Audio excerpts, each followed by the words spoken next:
I tried to warn you. He can't be trusted. I trusted you once. You betrayed me. When I defeated the devil, you wanted to take over his throne. I'm just a lone soul, condemned to eternal purgatory. I made a mistake. He's not telling you the whole truth. And you will... Daniel, Yeah, that's what I thought. You're just an ordinary lying bitch. The title of the game just might be a metaphor. And if we follow the prescription, when in a low state of mind or just hurting mentally, this won't regenerate your bruised aura, but it can act like a painkiller. The hardcore rock and roll soundtrack, which I had to turn down in the settings, the hordes of demons that you get to fight in this primordial hell scenario, massive boss fights, and in general, a murderous rampage. This is what awaits you in this video game, and man, I mean, it's just as good as I remember it to be. I jumped back to this yesterday because there are just not enough co-op shooters out there. Painkiller Hell and Damnation really hits the spot, delivering a full co-op campaign throughout 12 levels and 4 major boss fights with additional DLCs to keep you going, both that you can pay and a Halloween DLC that you get for free. The game is beatable between 4 or 5 hours depending on your level of difficulty that you choose. We went for Insomnia, and with a friend by your side, or in my case, my cousin, time really flies by in a jiffy. The main theme here is that you need to collect demon souls to save from purgatory a certain damsel in distress.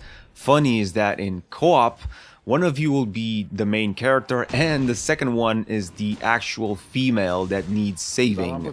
Makes sense story-wise, and I'm glad they kind of did it this way, because you get to fight with her side by side in a dynamic murderous duo demon slaying action type of thing. She's there to help you, not just showing up in cutscene, but in actual video game.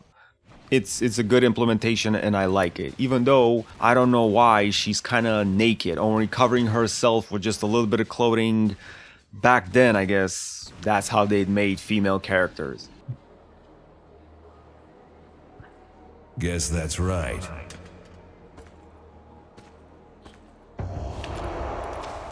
Fuck yeah. Painkiller Hell and Damnation, from a performance point of view, unfortunately, it's exactly how I remember it to be. Nothing has really changed. Awful optimization. Back then, when I first played it, I kind of was blaming it on my computer, on the hardware, right? Because I never had a top-notch computer. I just thought it wasn't powerful enough. Fast forward a couple of years, and now with a Ryzen 7 series CPU and a 5700 XT graphics card, I'm still lagging and I still see shuddering. What an unwanted surprise. But any occasional lagging doesn't stop you from having fun. It's not always, and I guess that's just how it is. You get used to it at some point. As the main thing here is basically shutting off your brain and shooting bad guys left and right, above and below. They're just coming in hordes, they're everywhere, and that's the fun of it.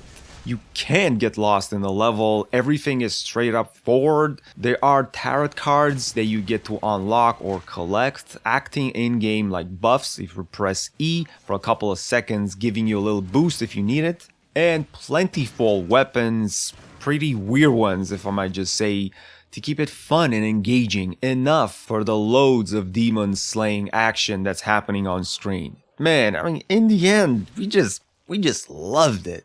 In 2021, I can say this about Painkiller Hell and Damnation, or probably not just this game, but the in general genre Painkiller. I would never play this by myself again. It's kind of boring.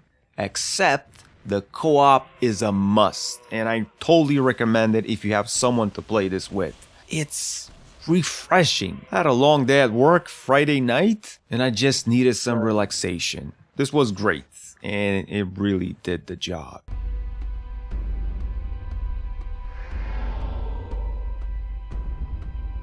Impressive.